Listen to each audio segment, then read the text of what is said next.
Quando eu digo que são os ministros do STF que decidem a eleição, e eu enfatizo isso, por que eu digo que eles decidem a eleição? Porque só eles, e absolutamente só eles, o que os senhores têm que fazer é definir conceitos, porque o juiz militante atua no vazio conceitual. E se os senhores não sabem os conceitos, o problema não será resolvido.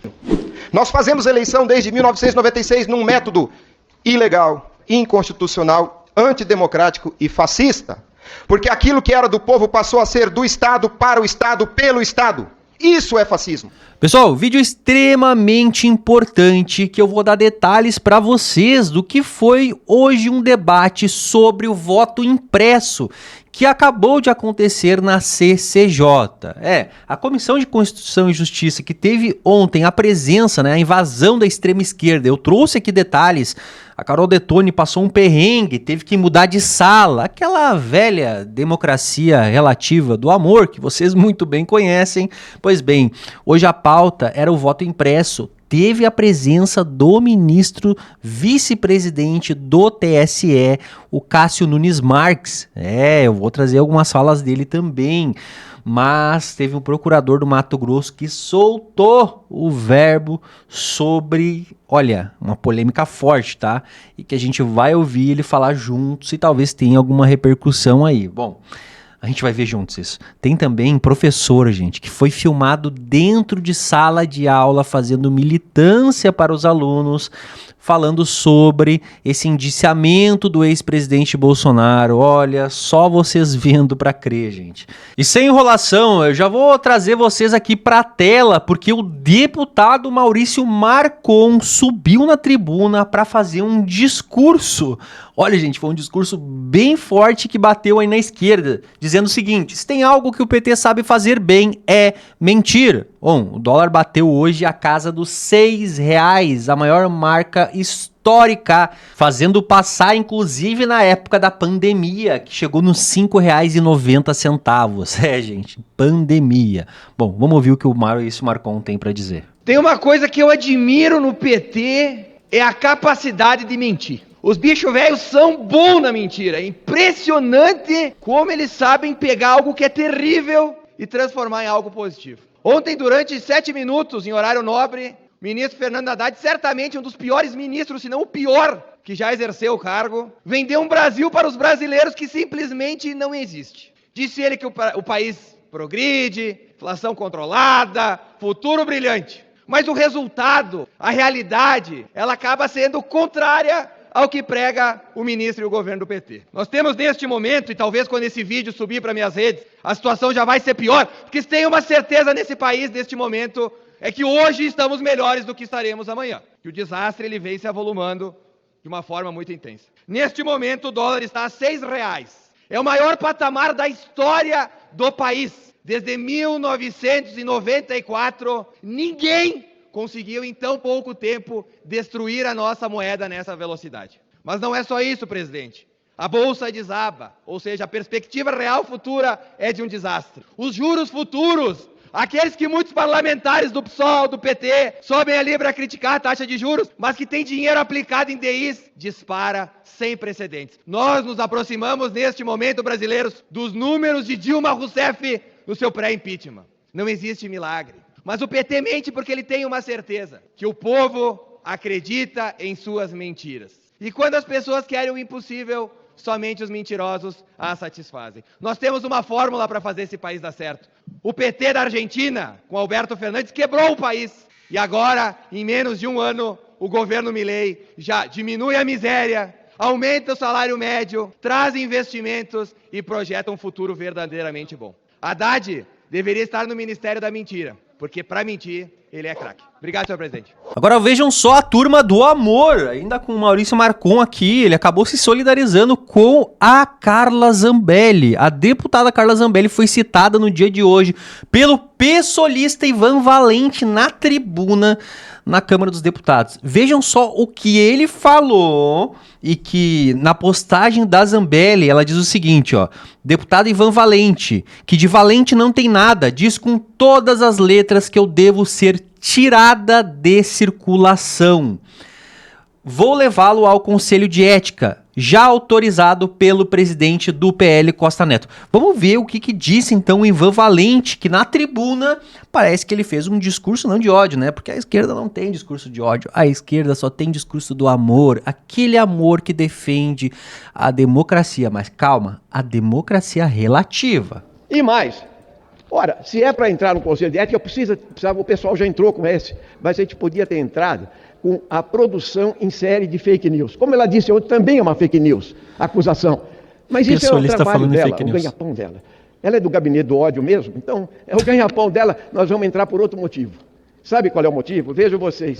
Ela procurou lá em Pirassununga, num evento, o brigadeiro do ar, Batista Júnior, depois que o Batista Júnior e o Gomes Freire deram não para o Bolsonaro ao golpe de Estado, ela foi intimidar o brigadeiro. Olha o que ela disse para o brigadeiro: o senhor não pode deixar o presidente Bolsonaro na mão. Sabe o que o brigadeiro falou para ela? Simplesmente o seguinte: deputada, entendi o que a senhora está falando e não admito que a senhora proponha qualquer ilegalidade. Está aqui, a PF abriu processo ontem, notícia da CNN de ontem à noite. Nós estamos aqui para demonstrar isso. Ela quer ser processada. Nós vamos entrar no Conselho de Ética, mas com a presidente do nosso partido assinando, tá? E vamos, mais uma vez, mostrar que ela pratica crimes em série. Em série. A deputada Carla Zambelli já teria motivos no Supremo Tribunal Federal que dá guarida à liberdade parlamentar, ou seja, que ela já devia ter sido presa, minha opinião, entende? E o Supremo até está sendo leniente com ela. Obrigado, presidente. Quero só finalizando dizendo: esta figura ataca a democracia, defende a ditadura e é uma golpista contumaz. Ela precisa ser tirada de circulação.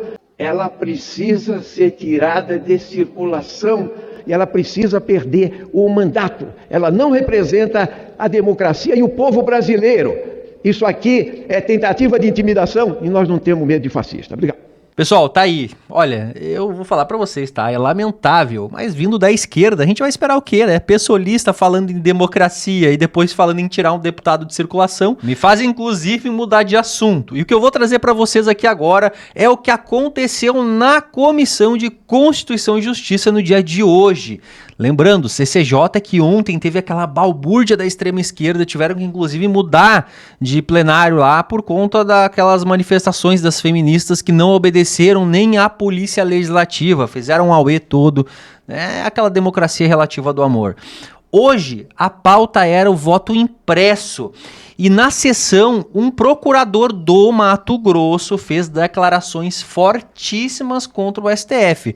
Eu vou trazer para vocês aqui o que foi o discurso dele. Dava para ver que ele estava assim bem, né, soltou o verbo mesmo ali no discurso. E depois eu também vou trazer algumas falas do desembargador Sebastião Coelho, que também é uma pessoa muito importante da direita. Inclusive ele é advogado, se eu não me engano, do Felipe Martins também, o ex-assessor do ex-presidente Bolsonaro. Esclarecer isso aqui porque eu tenho sido perseguido no meu estado, massacrado, porque ajo aqui como cidadão. Aqui está escrito: eu sou procurador do estado de Mato Grosso do Sul, para que os senhores saibam que eu sou um profissional do direito, alguém que está há 30 anos trabalhando com direito público, estudando direito público e a hermenêutica constitucional. Mas eu não estou aqui como procurador de estado, até porque o órgão do qual faço parte não tem nenhuma atribuição no campo político, nenhuma. O órgão que faço parte é o equivalente da AGU. Meu trabalho é representar o estado de Mato Grosso do Sul. Eu tenho um mandato de lei para representar o estado de Mato Grosso do Sul e nesse mandato nenhuma atribuição eleitoral. Então entendam claramente, estou aqui como um cidadão brasileiro, um profissional do direito, para falar o que entendo sobre o direito, sobre esse tema. É uma pena que o ministro do STF já tenha ido embora e ele tenha vindo aqui e não tenha dito absolutamente nada sobre a ciência do direito. É uma pena. E eu quero dizer aos senhores, por que há 28 anos este Congresso e o povo brasileiro, quando trata desse assunto, discute informática, discute matemática, probabilidades. Esse assunto não é da matemática, não é da informática. As proposições racionais a respeito desse assunto estão na ciência do direito. Democracia, cidadania, voto, princípio constitucional da publicidade, as cláusulas pétreas, tudo isso é matéria da ciência do direito. Não é da informática, não é da medicina, não é da engenharia. Mas o Estado não se constitui dessa disciplina, o Estado está na ciência do direito. E o que os ministros do STF tratam, ao repelir o que os senhores fazem nessa casa, tratam por meio de falácias jurídicas. Se as proposições que orientam o trabalho dessa casa são orientadas pela matemática e pela informática, é muito fácil para eles refutarem o que os senhores fazem aqui. E por que eles insistem em manter o sistema desse jeito? Porque são eles que controlam a eleição. A eleição é um processo, o sufrágio é um processo. O ministro acabou de falar aqui e deu a entender a velha falácia de que sufrágio e voto são a mesma coisa. Pelo amor de Deus, sufrágio é algo totalmente diferente de voto. Sufrágio não é voto. Sufrágio não é direito ao voto. Sufrágio é um processo. Busquem a origem, o étimo dessa palavra e vocês entenderão. Voto é compromisso. Sufrágio é uma expressão metafórica que remete a uma decisão tomada debaixo da autoridade do fragor. A raiz dessa palavra é frangere, colisão de partes. E que partes? Os votos. Saiam dessa prisão, essa falácia do espantalho. Tudo que vejo aqui nos corredores, nos projetos, sempre é informática, informática. E a maioria não conhece nem mesmo a informática. A guerra é cultural, principalmente semântica. Quando eu digo que são os ministros do STF que decidem a eleição, e eu enfatizo isso, é porque são eles que apuram a vontade majoritária, e o resultado da eleição é a vontade majoritária. Se fazem pelo bem ou pelo mal, não posso provar.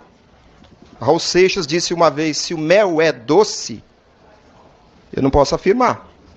Mas que parece doce, eu tenho certeza. Por que eu digo que eles decidem a eleição? Porque só eles, e absolutamente só eles, sabem como se procede a apuração da vontade majoritária.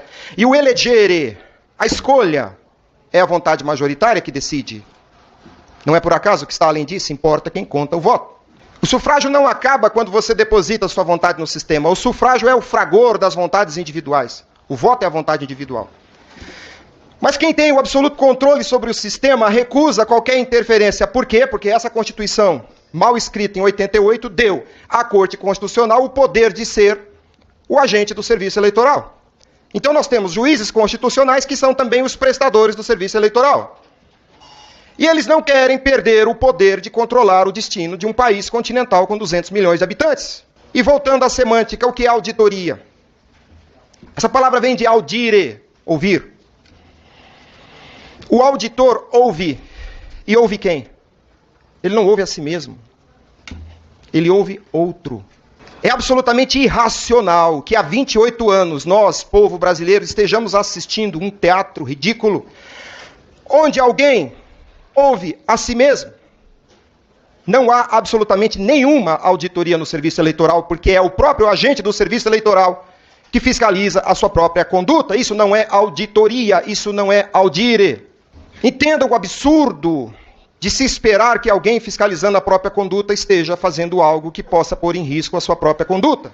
Aqui nos corredores há um folclore sobre a amostragem. A amostragem é uma forma de auditoria. Quando se faz auditoria, se examina a conduta de um ser humano.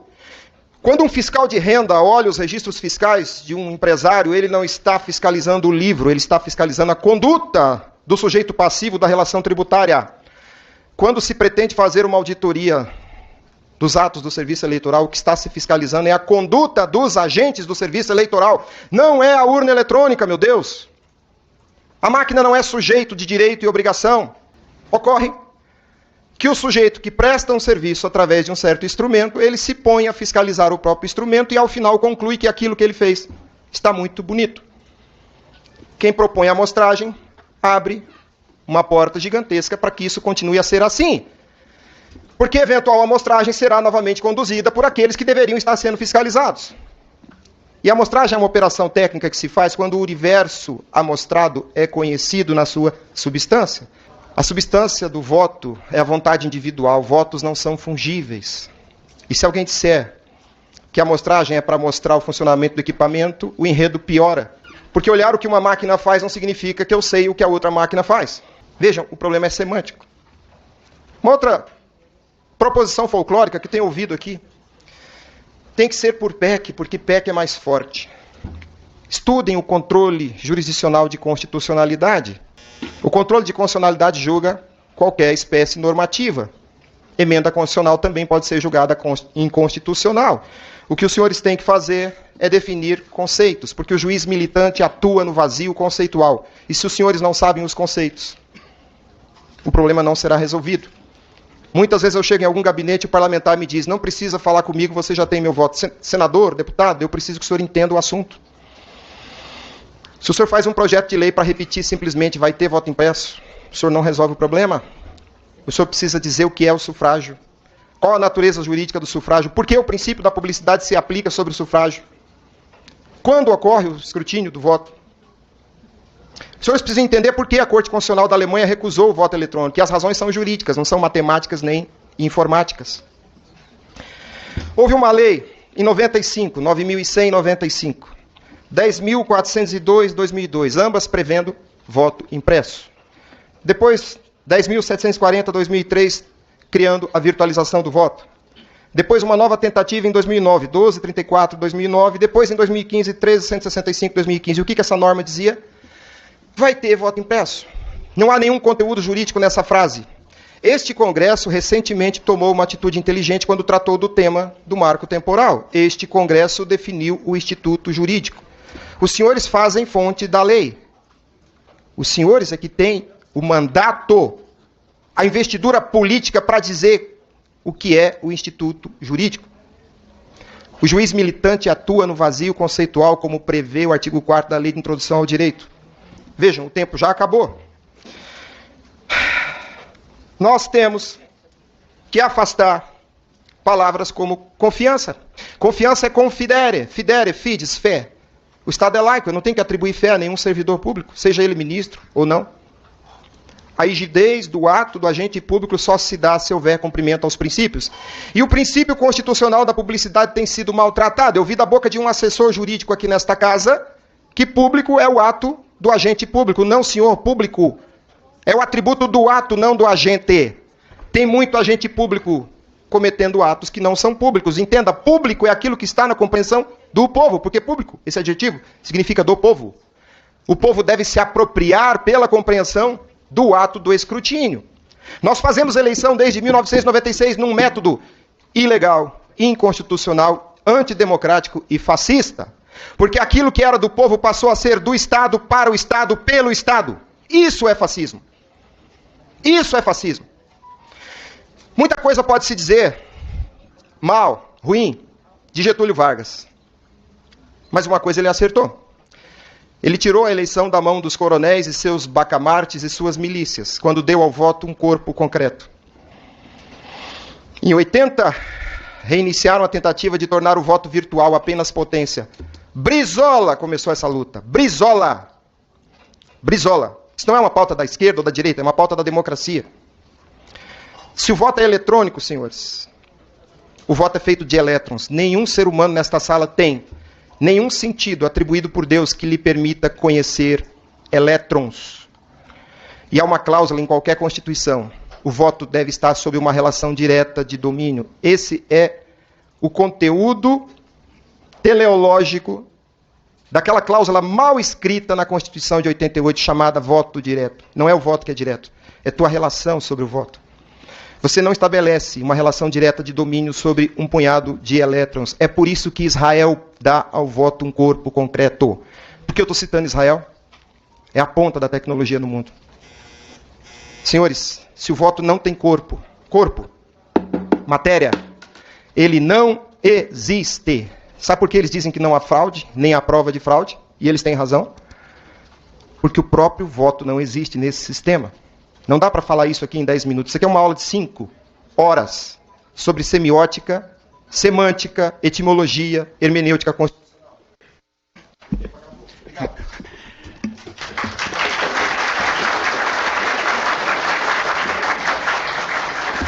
Pessoal, agora a gente vai vir com falas do desembargador Sebastião Coelho. Vou trazer alguns trechos importantes para vocês também ali, posicionamentos fortes dele.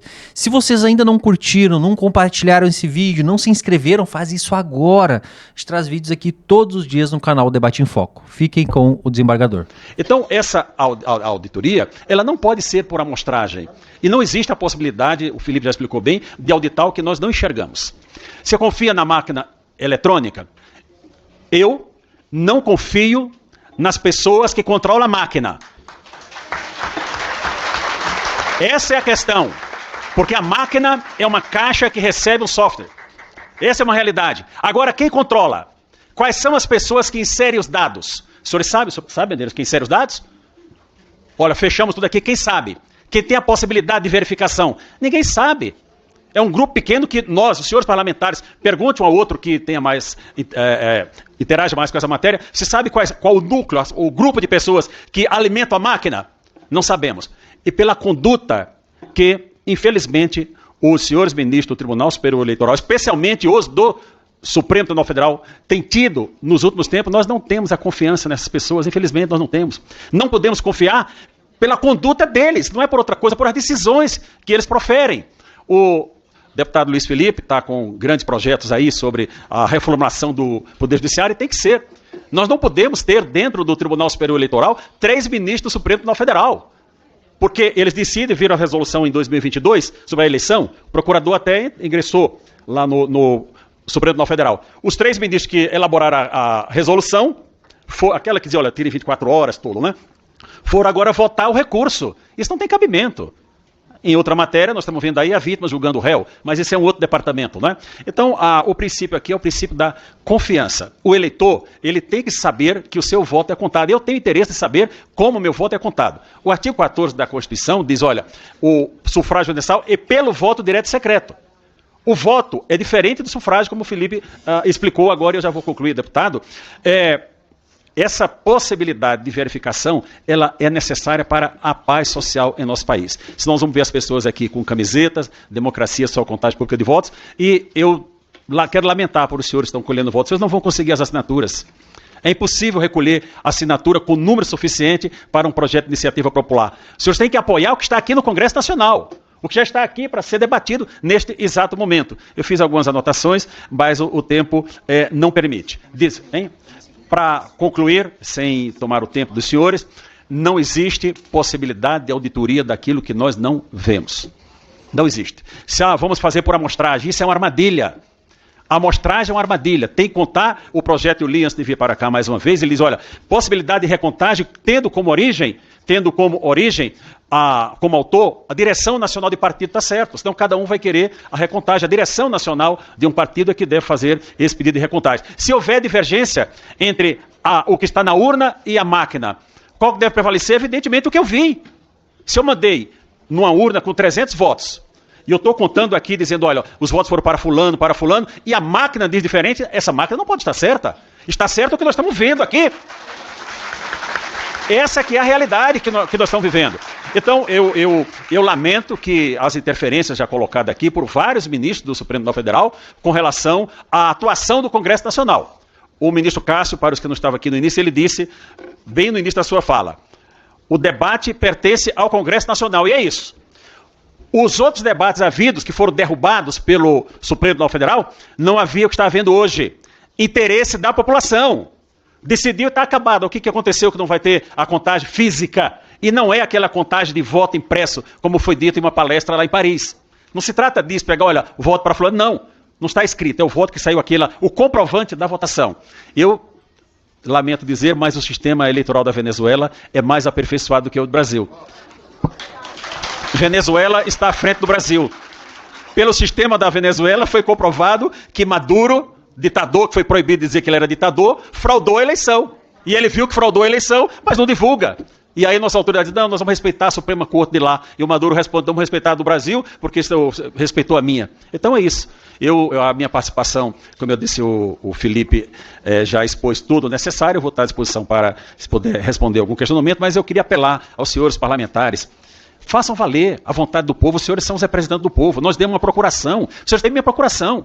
Estão autorizados, eu autorizo o Congresso Nacional debater essa matéria. E outra coisa, o artigo 16, que fala do princípio da anterioridade, não se aplica à matéria.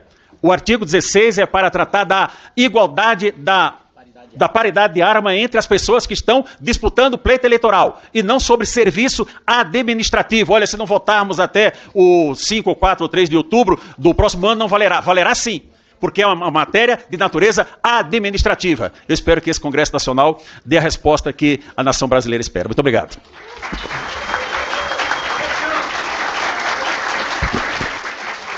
Nós agradecemos, doutor Sebastião Coelho. O doutor Felipe Gimenez tem um esclarecimento aqui. 1 minuto para ele fazer um esclarecimento. Essa audiência só é possível porque ainda não criminalizaram a crítica ao serviço eleitoral. Mas vejam, no PLP 112, que passou nesta Câmara numa madrugada, no PLP 112, que está no Senado, há um artigo, eu gostaria que os senhores ficassem atentos a isso, 869, parágrafo 4º.